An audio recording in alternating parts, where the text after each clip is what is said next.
Hi, Pokemon Trainer Mike. How are you this fine evening? It's not like we've just done like 4 takes of trying to say hello. No. Hello, Bradley. No. I'm very well this very fine evening. How are you, my mate? I am doing very, very fine this fine evening as well, Pokemon Trainer Mike. One could say you're happy to be here. One could say a wise man once said to me that he was happy to be here. So.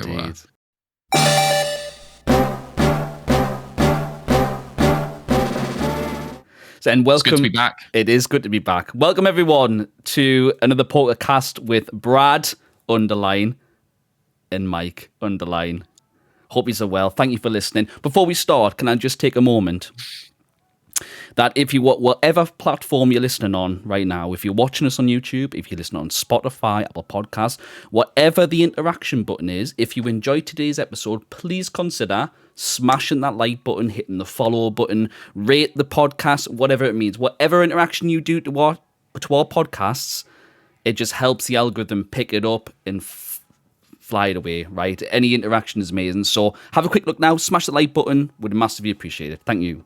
Thank you. Happy to be here, Bradley. All right. Well, happy to be here. You know, last time, we're just going to have a little quick recap here. Oh, man, I'm here for it. We were in Generation 3, Hoenn. Oh, what a lovely region. Today, just a little spoiler alert. We're going to be finishing up on the Hoenn region, at least on the Pokemon Ruby and Sapphire base, before moving into some other. Look at it. Look at that. All right, for those that who are listening on the podcast, Pokemon Trainer Mike has just lifted up his Game Boy Advance Pokemon Ruby version coaster. Mine's still in the post, I'm sure, right? Some Royal Mail. Some Royal Mail shenanigans going on at the moment, Bradley. Yeah. I'm sure. Yeah, I'm sure it'll get to you, right? But we last time we touched on the Elite Four, champion. We took on, and then we went right into our secret bases. Which were, obviously incredible. We spoke about double battles. Obviously, that was a mechanic introduced for the first time in Pokemon Ruby and Sapphire. And then we really, sent it home with Regirock. really went in with those fossils. That was an important character for a rockfish, Regirock got more love than... Did he probably deserve? I don't know, but he had a lot of love, that podcast. Shout out to Regirock. It should have been a starter Pokemon, in my opinion. Imagine if you had fossils as your starter Pokemon. I thought you were about to say, can you imagine your first starters being Trico, Torchic, or Regirock? He's just there. He's happy, just content. He's a million-year-old prehistoric Pokemon. It's just like, everyone's picking Regirock up these days. You're like rushing out at the Professor Elm or another professor is in danger. They're in the grass. There are 3 Pokeballs or a rock, and it's like, what do I do? It's a rock. Go. It's just a rockfish.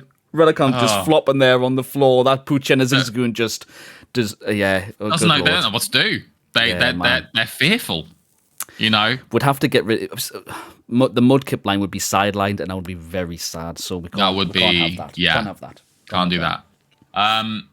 In the background, by the way, you'll notice I've done some real Rustboro City vibes with some construction work that has just seemingly gone past my house. So just really giving you guys the vibe. All right, the immersiveness of this podcast, right? I didn't hear it, by the way.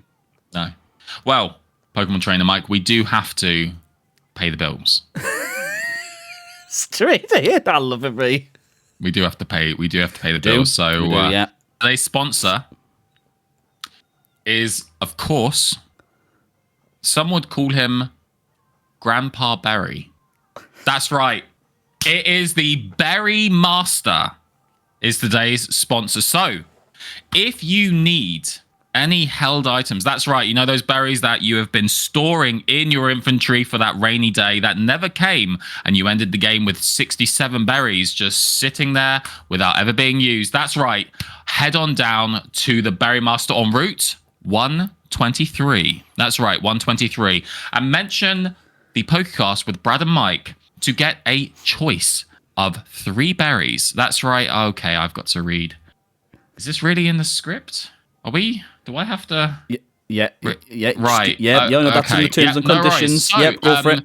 Yeah. So, just to name the berries which you could procure by mentioning the PokeCast with Brad and Mike, it could be the cherry berry, the chesto berry, the pecker berry, the rost berry, the aspir berry, the leper berry, the oran berry. Shout out to the oran berry. OG. Yep.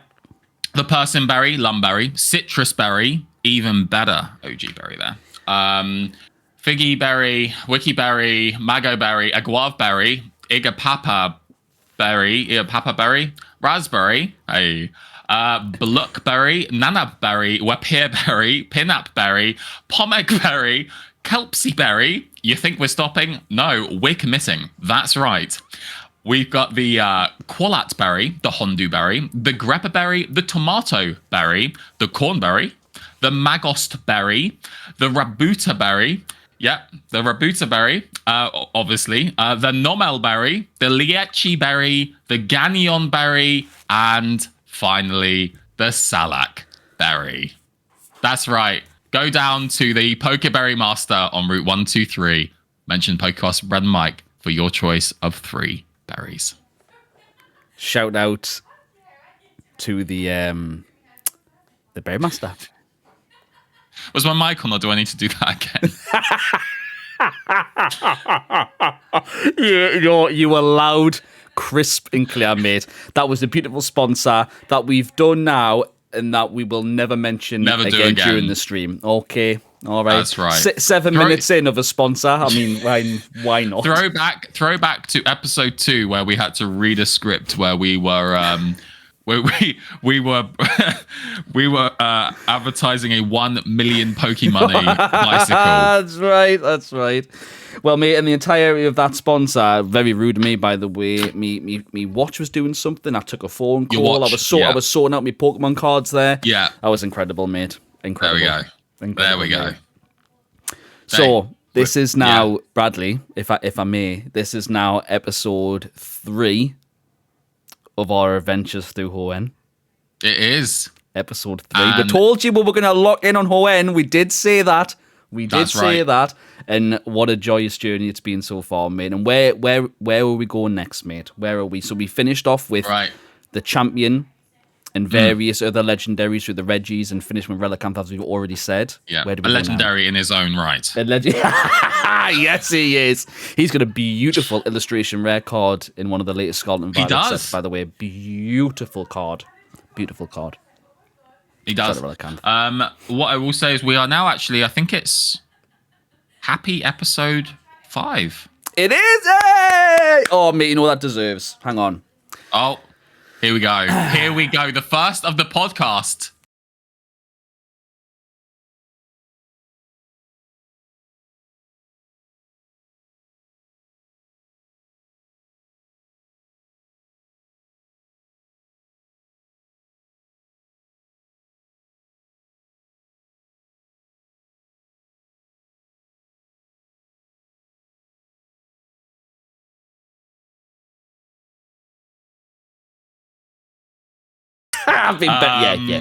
Yeah. So what?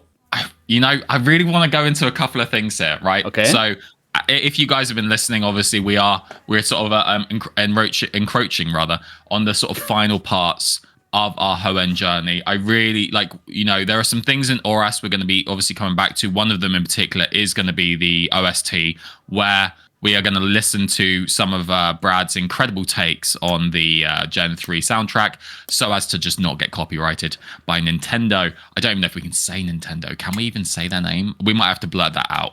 I heard episode 6 is sponsored by them, but I mean, who knows, right? Okay. We'll have to get those licensing agreements to use any of their terminology. But yeah. So what I think I'd like to start on? I'd like to start on the weather effects. Oh, great. I just thought they were so cool and the way it was introduced. And of course, a little shout out to our boy Castform. So when you were younger, if we take us back to quite a few years now. Just a bit.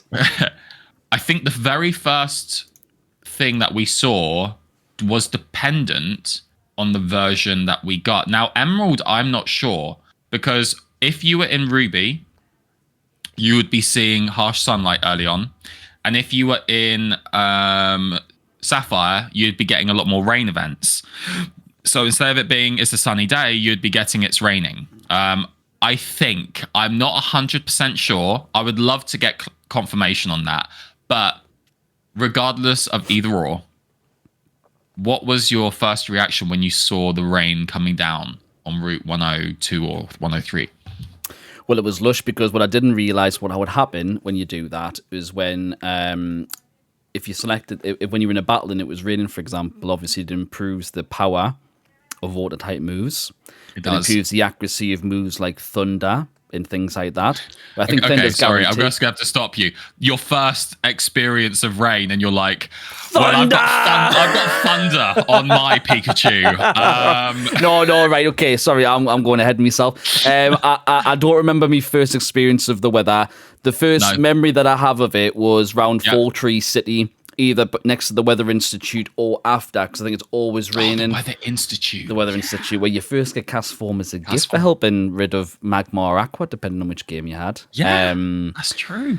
And I remember, I'm sure the rain, my only memory of rain was when you've done Fortree City, you're coming down, you've got the Devon Scope off Steven, and you battle Kecleon for the first time and catch him. And when you come further down, I remember just raining there, and it was just like, the pitter-patter with the Hoenn music in the background. Yeah, you heard the music. Yeah, that's right, the little sound effects. It was so nice. And then there was puddles on the floor in certain areas where you'd seen the downpour and stuff. And I vaguely remember there's a trainer down from Fortree, down that route, before you start going towards Mount Pyre and Lily Cove City, who has a Milotic. And that was the first time I'd seen Milotic, and it was raining. And obviously raining, improving the power of water type moves. And I remember that Milotic just having me life for whatever reason. It mustn't have been leveled enough, but I remember it having me life. So that was my first experiences. And of course, as you quite rightly pointed out, when either Kyogre or Groudon's first awakened and released into the wild, it then puts in the harsh sunlight and the torrential rain, depending on which game. And that was wild. That was insane. Like, I remember walking around with this like blinding light as you're playing through on Ruby. For me, anyway, when you're playing through Ruby, was nuts, mate. What about you? I remember very fondly the first rain. When I first saw that rain coming down, I was like, oh my god, what is this? There we go. We're back. And I think the thing that really stood out to me was it was either I think it was Lotad, and they had like Rain Dish, I think it was, or it might have been Ludovici. And it was just seeing... Sorry. I'm really, really sorry. Yeah, go for it. Lotad into what? Ludovico. Come again? Ludovico. No. Did you mean Ludicolo, right? That's not the same as Ludovico, is it? Ludovico, he sounds Italian. It's Ludovico! Bring the rain dish! Maybe I thought that because he was a dancing Pokemon, wasn't he? He did that at the start of his animation. He did. He absolutely did. Didn't in Pokemon Colosseum... Oh, let me not get ahead, but wasn't there that Pokemon Colosseum guy with the big floofy hair, like the enemy? Mirror B, when you threw Ludicolo, he go dance. Yeah, like... That's exactly what he did. That's an... Oh, stop it. Right, no. Yeah, okay, the OST on that ball. But anyway, sorry. So you were saying Ludicolo. As soon as I did that, you knew, so I was locked in, mate. I was locked in. Yeah. We'll get there. We'll get Pokemon Colosseum foreshadowing shout out. I'm ready to go there, mate. Anyway, sorry. Let's go back. Because I thought that it was like leftovers or something. And it was like, no, he has regained health through his rain dish or whatever it was that it was called. And I just thought that was incredible. So for me, that was the first experience. And of course, you start to learn. It powers up these moves, right? It powers up your water moves. It makes things stronger. Swift Swim as well was introduced. So during rain, obviously increased speed. And yeah, that was my first sort of interaction. But as we went through with those weather effects, the Weather Institute, for me, it was raining.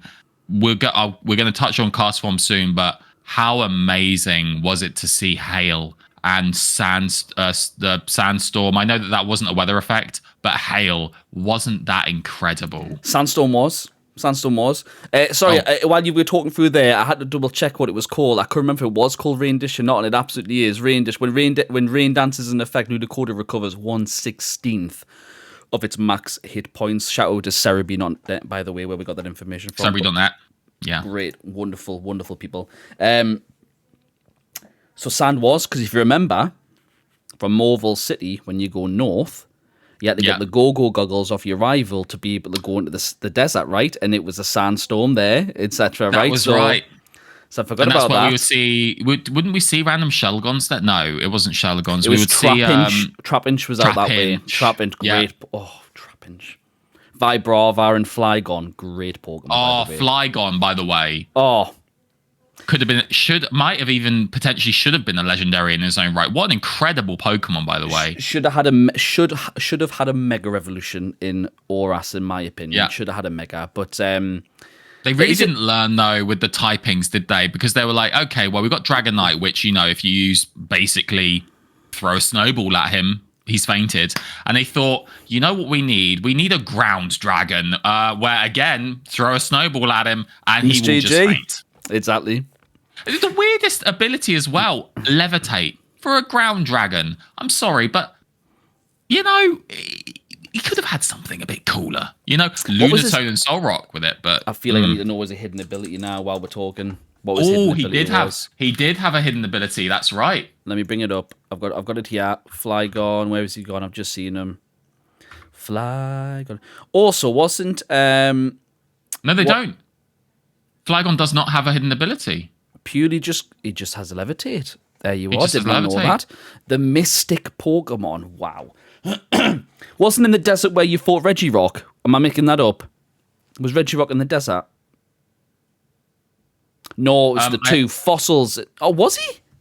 No. Regirock was in the desert tomb. So he was in the desert. You had to go down the desert. Yes. Right, that's right. And you got the two fossils. In the desert, in that desert, you had to you had the go goggles to them. You then went into the desert to either get Lily or Amaldo's first evolution. He was so cute, wasn't he? Lovely. Anorith, he was so cute. That's who I picked. Oh no, did I? I can't remember now. Actually, I did. What did I pick? I did. I picked the little Anorith boy. Oh, I genuinely can't remember what my first fossil was. No, you would have. Do you know why you would have? Do you want to know why you would have? And I know you would have picked that. Go on. Because when you fought Cradily in the Elite Four, you said to me in our last episode that you didn't know what type Cradily was. That's right. When you were fighting him. You're right. You're absolutely right. You're absolutely right then. There we are then. Shout out to Suction Cup's hidden ability of Cradily. What wasn't hidden, was it? That was the ability. No, Storm Drain was the ability, and his Suction Cups was hidden, right? Oh man, this is throwing me back. Oh, we've just shouted to Cerebi not again, by the way. Where's Cradily? We're just checking the abilities. So the ability is Suction Cups, right? Suction Cups, yeah. Cradily cannot be forced out of battle by the opponents if you're using Dragon Tail, or you wouldn't have Dragon Tail at that stage. I was right though. Like Roar and things like that wouldn't have worked, yeah. But the hidden ability is Storm Drain. So I thought Storm Drain was the ability and Suction Cups was the hidden. It was just the other way around. So Cradilly's hidden ability is Storm Drain. And that's when you hit with the water attack, it increases attack or restores its health or something, does it? No? Storm Drain. Hold on, I'm looking at the Ruby and Sapphire Pokedex here, and it doesn't have that, so that must have been an introduced mechanic later on. This was Oras. Ah, okay. So what Oras does is it draws in all the water. So it's actually super cool, by the way. So Storm Drain, go on. There's a few others. I think Lightning Rod as well is one of them, where if a water move is used, let's say I use Water Gun on you and we're in a double battle. No, let's say you and I are in a double battle together. Dun dun dun dun dun dun dun dun dun dun dun dun dun dun dun. Okay, and anyway, I've got Storm Drain. Someone uses Water Gun on you. I will redivert to me, and it will increase your attack, right? My special attack stats. That's it. So if you had one out with a Swampert and Swampert uses Surf, where it attacks everything. No. Would you it see not? that? It's just single direct moves, is it? I'm not sure on that's a technical. I like that question. I like that question a lot. It says draws in all water type moves. So, but the thing is that like with Surf, then? That's. I think a Pokemon Air question. That's a great Pokemon Air question to shout out. Now, how does Storm Drain work with Surf? Yeah, double battles. Yeah. Yes, Storm Drain draws on a water type attacks, including those used by your Pokemon in a double battle. Right. So if you use no way. So if you use Surf, you would just increase. You would just keep increasing Cradily's special attack. Then is that how it would work? So it would just end up being okay. That's wild. Sure. That if you had an ability that was water, that would increase your like flame charge increases your speed. If you had someone that had something of that similar, so you do it to increase your speed and then your friend's special attack. Almost, you could double dip like that, I guess. I was just looking at what Pokemon could learn Storm Drain, and I understand Gastrodon. Yep, I remember Storm Drain being on Gastrodon. But Finneon and Lumineon gets second ability. Storm Drain. Maractus can. Yeah. Maractus can get Storm Drain. No. Maractus does innately have Storm Drain. It's a hidden ability. That's what I mean, sorry. Like a hidden ability. Like it's got water absorb, chlorophyll. That's wild, that. Anyway, you learn something new every day. You learn something new every day, mate. And also, just a reminder to people regarding abilities, right? Because I think hidden abilities were also first. I'm not too sure about that, actually. But weren't abilities introduced in Gen 3? Have we even talked about that? I don't think... Wait, have we? I don't think we have. Yeah, abilities were introduced in Generation 3, weren't they? And so was nature, right? I think nature existed, but it wasn't visually shown. No. So yeah, I mean, well, let's just quickly touch on abilities here. Wow. Because abilities were an incredible part of the game. And continue to be this day, right? For those that don't remember about abilities, that there were a lot of Pokemon would have one or another ability. So not every Pokemon would just have one ability. Lilip and Cradily, for example, only had suction cups and would only ever get suction cups. But just as Pokemon Trainer Mike was saying there with Lumineon could have Swift Swim, or Storm Drain. Correct. Yeah. So depending on the type you catch, sometimes it was gender, sometimes it was just luck of the draw, sometimes it was where you caught them, sometimes it was just RNG. And then there were the hidden abilities, and these were the abilities that you weren't aware of until a move of which happened that would showcase it, right? And then it would come up on the Pokédex. I'm not 100% sure on that, but I'm pretty sure that's how hidden abilities worked. Until something triggered it, you wouldn't know the Pokemon had it, but I'm not 100% on that. I first saw an ability when it was when we're facing a Poochyena and Intimidate happened. What a great shout out to that ability. I remember that myself. I just remember coming out and then just saying Intimidate, and then a Mudkip's attack would go down. I'd be like, why? Anyway, Water Gun.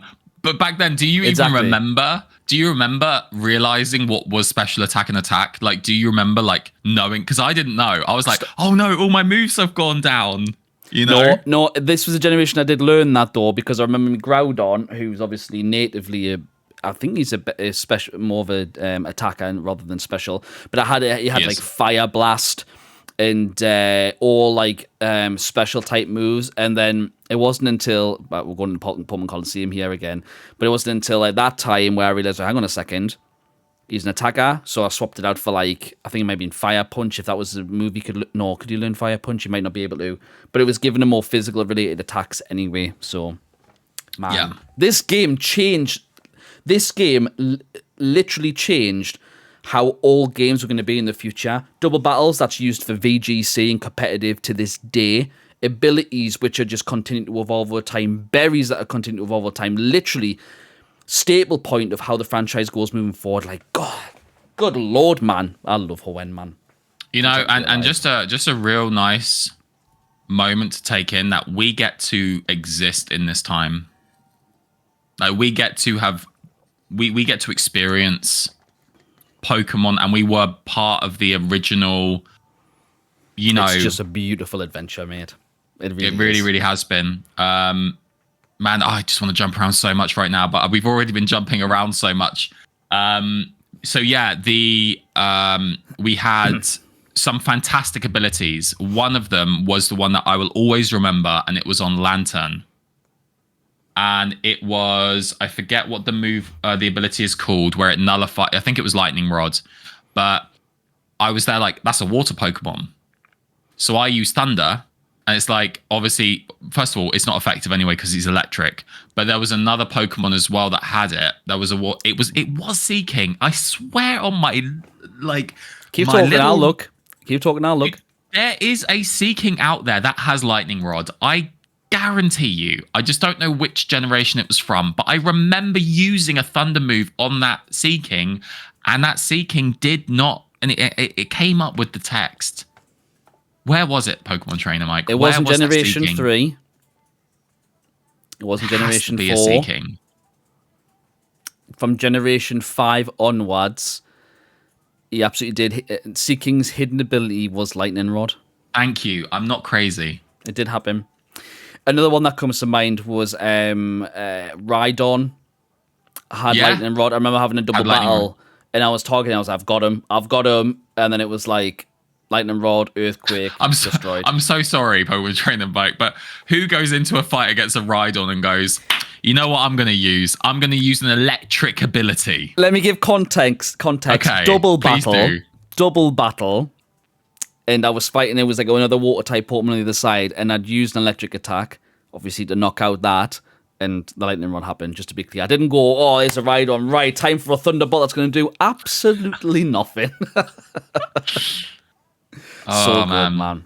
What a great, just all the abilities. I think even we're just not thinking about. Unnerve, of course, was back then. Unnerve, which would stop Pokemon from using berries.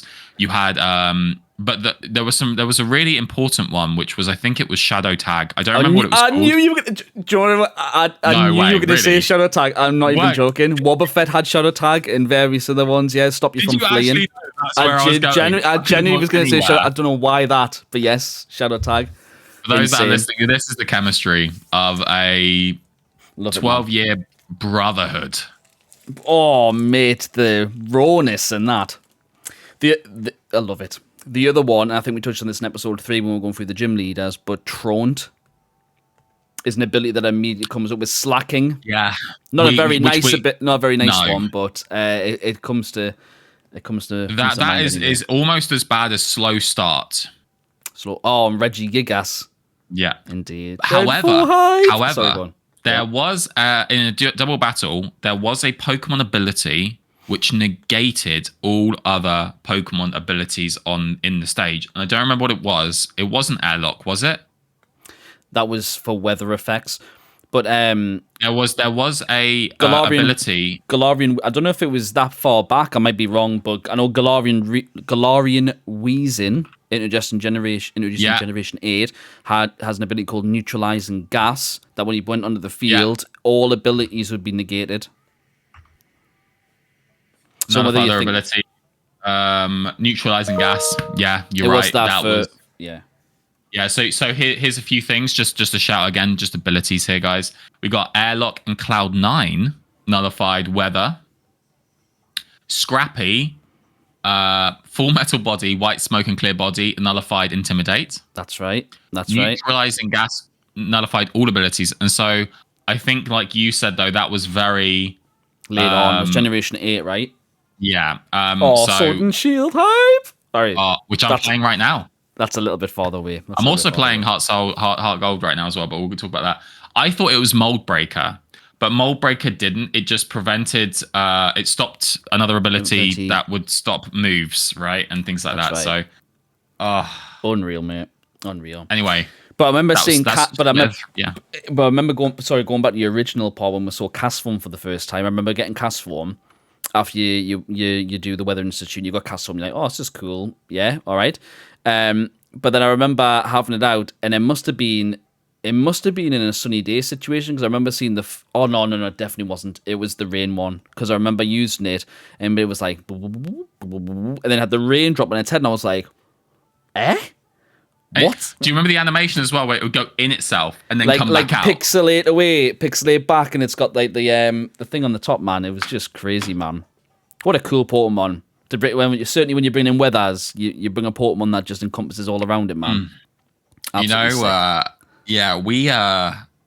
didn't realize. So we got that Castform, and I don't know why I didn't realize. I didn't realize it could change with weather effects. So whenever I had it out randomly, it must have just been when there wasn't any weather effects going on, because obviously it can learn as it goes on. It has one move, which is Weather Ball, okay? And then it has Rain Dance, Sunny Day, Hail is much later, but like those are the usual things I think that it starts with. And then it has like, you can obviously go into Hydro Pump, or you can go, it's a great Pokemon where you can just go into all these different things. Great thing about Castform as well is when it changes its base type. So that the abilities enhance as well. Like, so if it's fire, then it will get a 25% chance or 25% increase or whatever the percentage increases.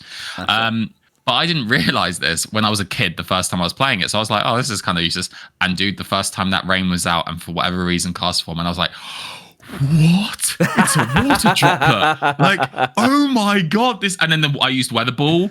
And then I was like, oh my God, this is like, it's changed. Everything's changed. Oh, mate. Beautiful, man, innit? Absolutely Pokemon unreal. Ruby and Sapphire, like, wow. Games. Oh, how it went from silver to that, like, wow. So good, man. So good, mate. So yeah, weather. Of course, my favorite weather effect was hail, just because it was so cool. The sound effects as well, when it would like ding, ding, ding, ding, ding. There's a meme that I need to show you that it's like anyone who played Generation 3 can hear this music, and it's a Pelipper using Ice Beam, and it just shows you, and it's like the literally word for word the sound effect of what Ice Beam, it was like like, it's written like that. It's so good, man. It's so good. Of course, Pelipper is like, you know, that's Pelipper's I just played an audio file there, guys. That was uncanny. Great. Our editor's fantastic, mate. Yeah. Oh, really is. But yeah, a weird shout out though is that, you know, you were talking about Rain Dance and you were talking about Thunder accuracy. The weirdest thing, Hurricane getting that 100% increased, like guaranteed hit in rain. I see it. Stormy weather, hurricane. I get it. Yeah, you see, I didn't see the storm. I saw the rain. Right. You know, but I loved it for the. I thoroughly loved it for the healing effects. Really cool, man. Rain, again, very unusual, but Roost increased 75% instead of 50%. And I love the fact, like, Synthesis, for example, would be only 25%, Morning Sun back then, right? 25% instead of 50%. And then flip it around, harsh sunlight, just normal sunlight, Morning Sun, you had 75%, and Roost. I think, was Roost affected by sunlight? No, it was probably something else. But anyway, yeah, that's basically weather effects and abilities. And later on in like Oras, when Swampert would Mega Revolve, by the way, he would learn his ability would change from Torrent to Swift Swim, like increasing his speed. So whenever rain was down, that massive monster Swampert would just be going to town and everything, man. It was so good. But if you had that or Claydol puts up the rain, or you're throwing a Pelipper that has the ability Drizzle or whatever, sets up the rain, Mega Evolve, your Swampert just goes to town. And we're definitely going to touch on Mega Evolutions. We're definitely going to touch on Mega Evolutions because it was so cool that they changed types, stats, abilities, everything, and it was really, really cool. Mega really, Revolutions really cool. or where on it's going to be good fun. It's going to be good fun. But go on. Sorry, go on. I was going to say you were talking about the Berry Master, and we've touched on berries. Not going to go on that a little bit before, but berries actually led on to something else, right? They were made into something which were then used. They were. Yeah, that's right. My mind's currently blocked to what they could be. It's a bit heavy. Yeah, there you go. But yeah, of course, we will touch on berries very briefly. And I just want to ask you your first experience of them. Obviously, I think I can say all of us out there remember the Oran berry. You know, we saw that the first time. We were like, oh my god. You can eat this in battle? Yeah. I didn't. I know. I do remember actually putting them on, but I actually just used them as potions. Like, you know, you know, like it was a cheaper antidote. It was a cheaper, like I could just use them as my antidotes and stuff. But what do you remember? Like, were berries a big part of your Pokemon journey? Did you like have your Pokemon hold them? And if so, what were the ones that you know you really? What are your memories with berries? Purely the only ones I ever used were just heal and increasing ones. So Auron and Citrus were used all the time. The rest of them were just used, to your point, mate, just cheaper antidotes and stuff. But one thing I forgot to mention was how you could grow your own berries in this whole series as well, right? Like once you pick them from the trees in there, you could then, when you had the Wheelma Pale, whatever it was, you put one of those berries in there, cover it, and then a day or two, you could grow your own berries. I totally forgot about that. You could literally grow and farm. Unreal, do you know, man. you just threw me right back because next to my secret base, you had a patch of soil. To the left, there was the patch of soil. Right to the left, I remember it clear as day. Unreal. Oh my god. That was so cool. It's like, I remember, oh yeah, this is a citrus berry or a citrus plant. Shake it to get some berries or something. Because I know you could do that with apricorns and Gen 2 and everything, but it was a different thing. I still remember like walking around and you'd see a completely new tree with berries on. You were like, we're getting new berries here. And you'd lock in and there's some new berries here. So good. All right, next question then. Follow up with that then. When you picked the berries from the soil, so there was nothing there, did you just leave it? Or no, always did you always replant? Me too. Always replant. Always. You replant that. Yeah. Yeah, and I would always replant the same one for some reason as well, and then I would do my little pail. Yeah, me too. I was the same. Fun fact though, weather effects would, if you had rain, it would actually water the ground for you. So if you were going through an area that had rain, it would do that. Like it would be on the ground. Because I mean, sometimes there would be rain randomly coming in an area, right? Would it not? Or is it just areas that were always rainy and okay, I can't remember. We're really throwing back here. But yeah, moving on from berries though, which the point you were alluding to there. All right, so now that we've sort of gone over berries, we now get to go into something that I think we're both incredibly excited about. And that is the Pokemon Contest. Good lord, mate. Another incredible addition to the Pokemon franchise. Again, Pokemon Ruby and Sapphire. This little cartridge. It had so much, man. So much, man.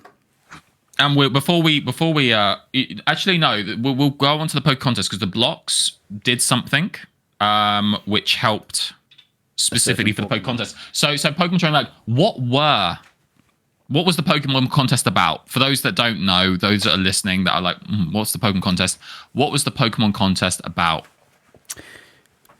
So it was depicted in two different ways, right? In the games and the anime. Games 1, you would go in and you would put a Pokemon through into 5 different categories in a Pokemon Contest. This is where I'm going to have to try and really dig deep here. So beauty, don't tell us. Beauty, cool, smart, tough, and one more. Come on, you got this. Smart, cool, tough, beauty, and everyone listening, just shout out that last one to him. What's the 5th one? I said it to him in the pre-show. Pre-show, yeah. Pre-show. Pre-production. Pre-production. I beg your pardon. Tough, cool. Yeah. Smart. Yeah. Beauty. And it's completely gone. Now, does this not help you? No, I'm not sure what's happening. Cute. There we go. Took you a little bit too long, right? You know. Yeah. Sorry. Yeah. For those listening, Bradley was doing some sort of, I don't know what he was doing, but he was trying. No, I do know what he was doing. He was being very cute. All right. That's right. That's the correct answer, isn't it? So you would enter your Pokemon into one of these 5 categories. Now, when you clicked on your Pokemon in your party, and you looked at the summary, and you went to the moves page. If you went a further page along, it would show that each one of those 4 Pokemon moves would have a category of those 5. Beauty, cool, etc. So depending on what type of moves that you had would probably be the better category to send your Pokemon in. And you would go into this Pokemon contest. And now I'm starting to try to remember what happens. So it was based off a point system of hearts, I believe. Yes. Where each of the moves that you had would do something different. That would generate maybe 1 heart, maybe 4 hearts, maybe 3 hearts. And the idea would be that you generate as many hearts as possible during the various stages to win. And I'm sure there was a system where there would be like a load. So it would be you and 3 other participants. You would all be doing one. And after a certain amount of hearts that were generated overall, it would get the crowd going, if memory serves, which would then, for the next person that had the crowd going, it would like double or increase the chances of your heart. And the more you got there, you won it. And then at the end of it, your Pokemon would get a ribbon. That's right. And there was various stages of difficulties. I can't believe I'm remembering this. There was like, I don't know what the difficulties were, but I remember the last one being Master. So you would go through each one of the difficulties to get a ribbon from each one. I'm sure it was anyway, and then you get the final ribbon. Yeah. And at the end of it, if you got the Master, I believe in Lily Cove City, to the west of the department store, there was a museum. And in that museum, I think it might have been on a certain floor, there were 5 blank canvases. And if one of your Pokemon, I think, if one of your Pokemon beat one of those Master Contests, Beauty for example, your Pokemon's image will be displayed in one of those blank canvases for each one that you've done. Mate, Pokemon Contests. Unreal. And I mean, look, there's a lot to dive into here. One of the things is, first of all, again, just how incredible that Pokemon Ruby and Sapphire has every Pokemon move in the game having some affiliation with one of the cool smarts and stuff. But not only that, the actual mechanics of the Pokemon contest, like you were saying, obviously you're building up hearts. And each move could be different. Like if you go last, this move is a great finisher or does more hearts. If you are second, if you are the 3rd Pokemon, or if the crowd is already up, or it works better if crowd is bad. And then there are these like quick attack, for example, always goes first, you know, and then there are slow moves, which is like Gyro Ball or something, which would always be the last sort of part. So it was so intricate for just a thing, which just part of a game which you could basically just not really pay too much mind to. You of course had 3 ranks. You had your normal rank, your super rank, and you had hyper rank, and then you had master rank. Sorry, 4. And each of the cities and towns, there were differing levels of your Pokemon contest. So in Varenturf City, you just needed a contest pass, which you got given from someone. Then in Falabar Town, you needed a normal rank ribbon to enter. Slateport City was the super rank, and Lily Cove City, you needed a hyper rank ribbon to enter. Now, of course, what we want to know, Pokemon Trainer Mike, is how did we increase said beauty or toughness or cuteness in a Pokemon? What were there were 2 ways, as far as I'm aware. What were those 2 ways? So the start of a Pokemon contest, when you sent your Pokemon out, it would be like an appeal round, I think it was called. That might have been for a later one. But anyway, you throw the Pokemon out, and depending on the level of that affection that Brad was talking about there, you would get some instant hearts or some instant rating, I believe it was, or whatever, right? So if you're in beauty, you'd get more points or whatever. It would just help you win overall. But to do that, shout out to the Berry Master, today's sponsor, you would have to use berries in a blending very quick machine. Shout out. Very quick. We're not going to go for a long shout out. You would use your berries in a berry blender. And in doing so, the berry blender, once you'd mixed 1, 2, various different types of berries, it would spit out what was called a PokeBlock. And that PokeBlock would have different synergies with it. It would have different abilities. It would increase beauty, maybe cool, whatever. and they would all do various effects, and you would feed it to your Pokemon to increase that particular state that you wanted to get to. So if you wanted, like, yeah, let's see if you know. And I'm just going to add one thing to that. I'm going to add. Don't worry, I got you. But I've got one more thing to add to that. Just like the Pokemon moves, the berries had a certain type that they were associated with, right? Now, not only that, but if you there was a little so you had to obviously blend your berries when you dropped them into a blender, and the more berries that you had in that blender that were of the same type would increase the quality of the PokeBlock. That's right. Now we are going to look for what raises. We've got smart, beauty, tough, cool, and cute, right? And if you guys play along as well, see if you guys remember. We're going to start with spicy. So I'm going to tell you them all actually first. We've got bitter, dry, sour, spicy, and sweet. Now, do any of those throw you into any certain direction? If we were going to go with, let's start with spicy. What do you think spicy would be? Out of cute, cool, tough, beauty, or smart, what was spicy? Take a random guess. Cool. There was. It's cool. And I'm sure one of the berries was it a tomato berry was a spicy one. Was a spicy one. Mm-hmm. And that's all I know. That's as much. All right. Well, no, look, you're 1 out of 5, mate. You're 1 out of 5. Sweet.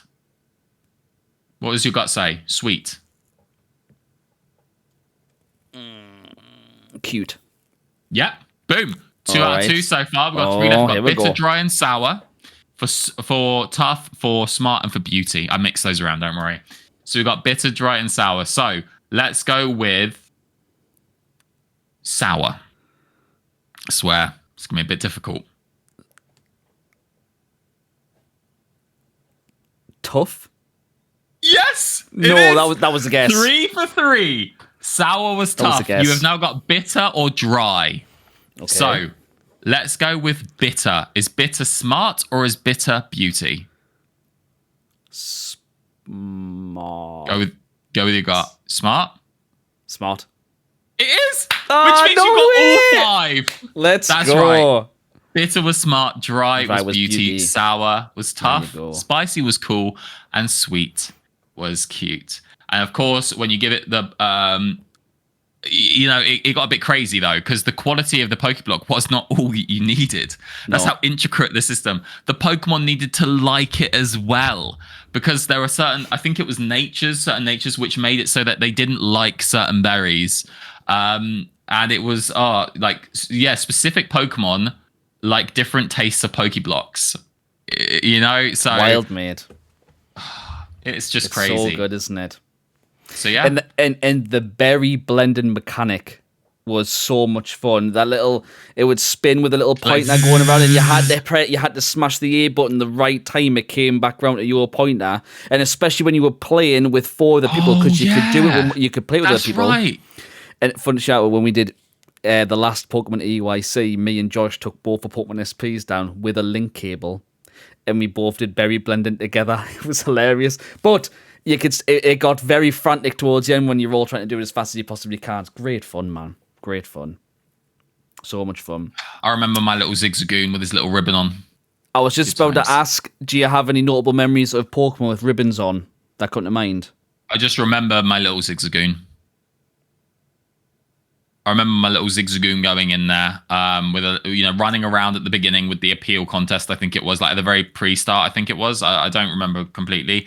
And I think my Swampert was cool or it was tough. It was cool or tough. I don't remember which one it was. A lot of his Earthquake and stuff was tough. Yeah, man. Yeah. So those are the memories that I had. I also remember. I think it was my Swellow was cool. I think it was. I don't remember. And yeah, that was my. The only one I can remember is Aggron. Aggron got whatever the master rank was, and he was the only one that was in that museum. I never filled out the rest of them that are in that museum, but I remember Aggron.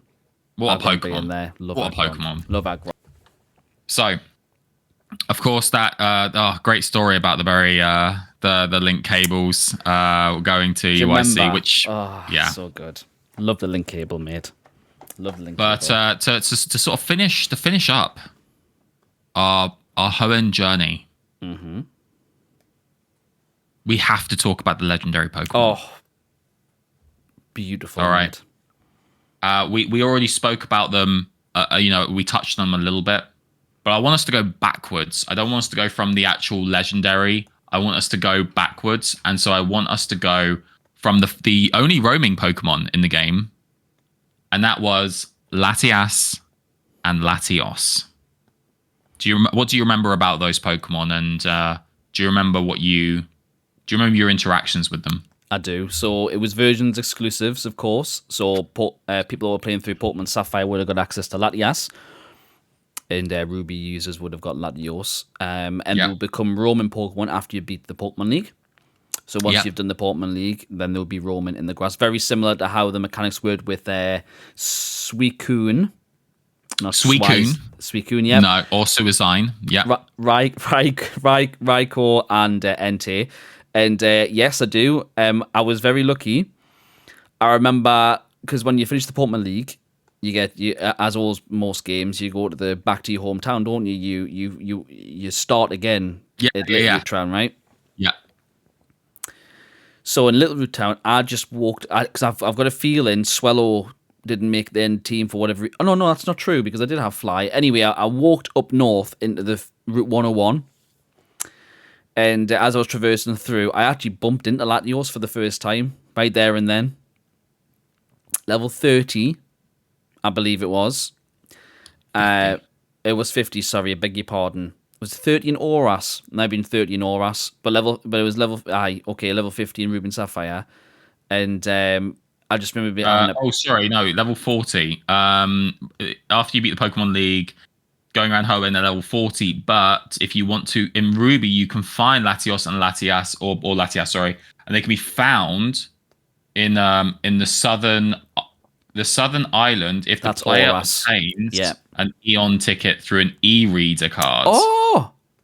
The e-reader! Oh my lord. Which we didn't get access. That was I'm pretty sure the e-reader was Japanese only. It was for Pokemon. It was for Pokemon Coliseum. They had exclusive e-reader stuff over there. No, but I'm thinking did we? Because that's a whole kettle of fish. Because there was a whole Pokemon TCG set based on E-series that you could slide them in. I don't know if Yuki had them, because that's I can't remember. I don't know. We're gonna have to look at that for prep for next one. Yeah, but anyway, level 40, or back then as well, level 50.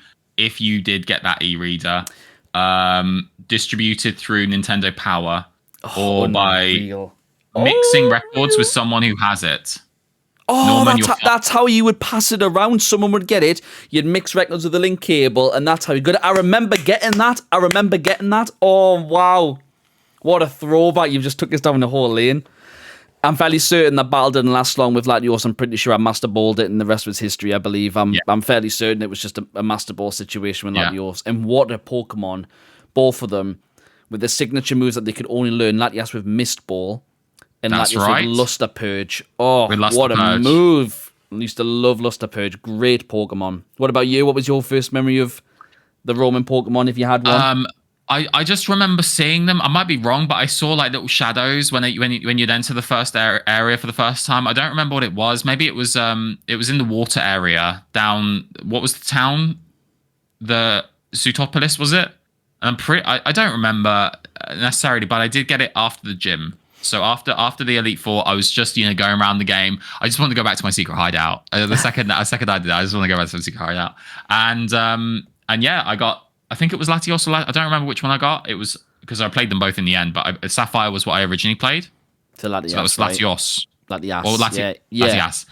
Yeah, I got Latias, and what an incredible, just amazing. Like, I was like, wow. But at that point, I was like, I'm sorry, but when I defeated the Elite Four, I was very, I didn't want to change my team. Like, that was my team. I felt bad. I was like, sorry, you can't just join. You can't join my team now. Very similar, mate. Very similar. Kyogre got a pass. And I think Regice also, but that was my experience with Latios and Latias. So good, man. Moving up, we do have to. I mean, we've gone over how we acquired these Pokemon, but of course we had in the Desert Tomb we had Regirock. The Island Cave was Regice, and the Ancient Tomb was Registeel. Did you decipher all of the Braille, and did you catch these Pokemon? Absolutely did, yeah. The Braille, because I think we mentioned this in one of the last episodes. I remember a Pokemon, unofficial Pokemon magazine had a Braille like translator on a page, and I remember just with a pen and paper and a little notepad and writing it all down and stuff like that. And I think I worked it out with my cousin at the time. I think we did, because we were both playing through one of our other versions of the game. But yes, we worked it out, and all of them were captured. Yes, great fun, man. You? Yeah. I went to them all. I caught Regirock. I caught Regice. And I defeated Registeel. No! Please say you did. You didn't save before. You didn't. You didn't hit save before. No. I don't know why, but I remember. No. I remember that Registeel was. Rest in peace, Registeel. Yeah. R.I.P. But yeah, no. What incredible Pokemon. Ancient Power, that was where I really... Well, no, Ancient Power I really understood when I was using Redicanth. Another shout out. Or it was a Moldo, actually. No, a Moldo was the Ancient Power OG for me, I think it was, where I was starting to really like, wow, this ability is incredible. All my stats are going up. Wow, wow, wow, wow, wow. And then we will touch on the final three, of course. The big dogs, which is Kyogre and Groudon. Absolutely incredible staples to the franchise, changing the game, changing the teams that you would fight against. Just incredible. Do you remember the original moves? Oh, actually, no, you didn't play Ruby or Sapphire, so I'll tell you what the original moveset was for those Pokemon. It was Kyogre. This isn't Aurus, by the way, guys, so it's a little bit more timid, but he had body slam, calm mind, best move, one of the best moves out there, ice beam, and hydro pump. Sorry, so Aurus, did you see it, or was this Ruby and Sapphire? OG, Ruby Sapphire. Because you would have water spout, you'd have the new water move, right? The Origin Pulse. Origin Pulse, right? Groudon back then had Slash. I do remember. I think I remember. Oh, okay. So Slash, Fire Blast, yeah, Solar Beam, and Earthquake. I want to say Solar Beam. I think was in Aurus, but not in OG. Oh, right. It was Earthquake, but it was Bulk Up. Oh my lord, Bulk Up. That's right. And then we have to now move into the final legendary Pokemon, which was Pokemon Trainer and Mike. Sky Pillar. Into Sky Pillar. Where we fought Rayquaza. Oh, what a Pokemon, man. Level 70. Sat there at the top. He looked like a tower. Like a roaming tower.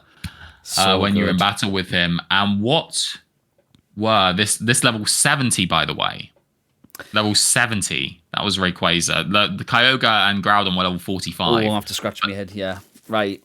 What were the moves in OG Emerald? Fly or Emerald? Yes. All right, okay. Emerald, yeah. Fly. Yeah. Dragon Claw. Ooh, or Dragon Pulse? No, Dragon Pulse wasn't a thing back then. No. No? You had Fly. Okay. Did you have Hyper Beam? Nope.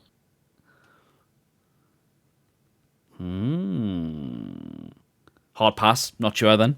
No, he had Fly. Extreme Speed. Of course, that's the other one. Of course, it was Extreme Speed, and I have no idea what the other two were. Rest. Really? And Outrage. Of course, it was Outrage. Yeah, Outrage.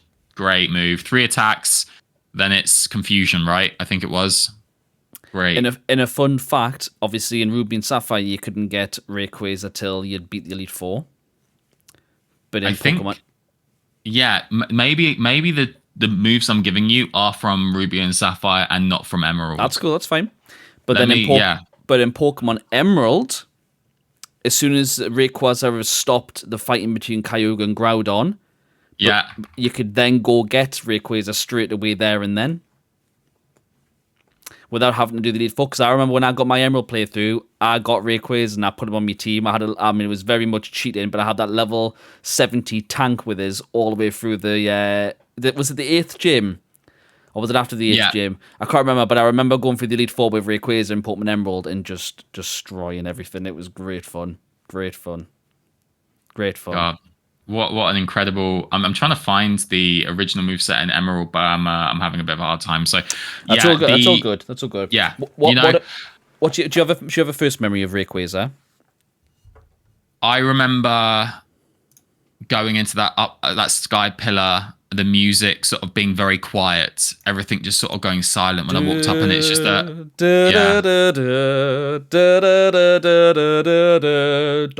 dong dong. Oh man!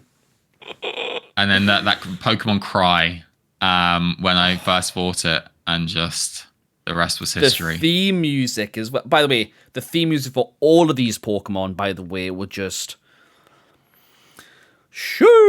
unreal. But we can't forget the two. There's another legendary and a mythical Pokemon in Generation 3 that we need to. That's right. That is right. So, the first mythical Pokemon being Jirachi, of course, our first, no other than Metagross, I think it was, Psychic and Steel. And the only way you could get this in the UK, from what I remember anyway, there's a game that came out on the GameCube called Pokemon Channel. And in Pokemon Channel, you had Pikachu. It was like, hey, you Pikachu, if you remember from the N64. Pokemon Channel. Oh my God. I remember playing that game. I played that game so much. That was incredible. That was an incredible game. So it was time gated. I'm sure it was literally time gated per day. And after certain days, you locked all the channels, doing whatever it was. Yes. You would, I'm sure, did you come to a campfire and Jirachi was there or something? But you'll need to watch all the programming, which will give you the Starlight projector. This will let you go to Camp Starlight, where you can watch the Pichu movie. That was it. And then at the end, it gave you the opportunity to download Jirachi onto the whatever game you had, Ruby, Sapphire, Emerald. And I remember downloading. That was the only way, because I was like, I must finish the Pokédex, and I remember getting Jirachi. So yeah, that wasn't the only way. So you had the action replay, which we won't talk about because it's not good. But there was another way, and I'm pretty sure it's how I got it. Come on then. I'm not 100%. Okay. But mum, she gets me got everything very early. Well, Pokemon Colosseum, if you pre-ordered it, you would get no, I don't think it was UK. I think this was only US, to be honest. But you would get a bonus disc if you pre-ordered it, and you would get a lot of like cool little things like trailers and things. And on it, you would also get Jirachi. And how you do it is you configure your party. You'll need to have one open space. You would connect the Game Boy Advance to the GameCube using the special adapter cable. I love that adapter cable, by the way. You would then start the bonus disc on the GameCube, and then you would select, and you'll remember this now, you'll start to all make sense, Jirachi special gift. And you would do special gift on the GameCube, and it would be special gift, and it would be waiting for transfer, and there you go. Mate. Special gift. I still remember, because didn't Jirachi get its own unique move as well of Doom Desire, if you remember? It had a signature move called Doom Desire, which is a steel special attack, I think it was. It took 2 turns. So very cool. Very cool. Doom Desire, yeah. At level 50, yeah, 120 power. That's it. 2 turns after the move is selected, Doom Desire will deal damage if the opponent switched Pokemon. In the meantime, the damage dealt will depend on the special defense of the Pokemon the move hits. Pokemon Restoration. It's like a future sight. Pretty like much. A future sight. Yeah, man. So cool. It also learns future sight, which is hey. But before we sort of finish up here, Pokemon Trainer Mike, have you Have you got someone that you've been, seeing on YouTube or any other social media platforms that you want to give a shout out to? Absolutely. We of course need to do a shout out before we touch on the final legendary of Hoenn. Oh yeah, of course. Sorry. So we've got a lovely content creator who's on Instagram, who also streams on Twitch. He does Pokemon content, either TCG or gaming. Huge shout out to Matt VMAX. Lovely guy in the community. I've met him through Instagram. We talk very often. He does great content. I'll drop his socials in chat. Wonderful person. Check out Matt_VMAX. Great guy. Matt_VMAX. That's it. What a legend. What a legend.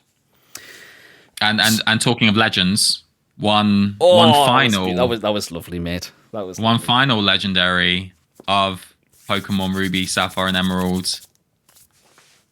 Take it away. Deoxys. The time Pokemon, wasn't it, or is it Gravity or something? Well, he was just an alien, wasn't he? He was the DNA Pokemon. He was just an alien. He was just an alien. It was the DNA Pokemon, right? Because he could transform into multiple different forms. Remember?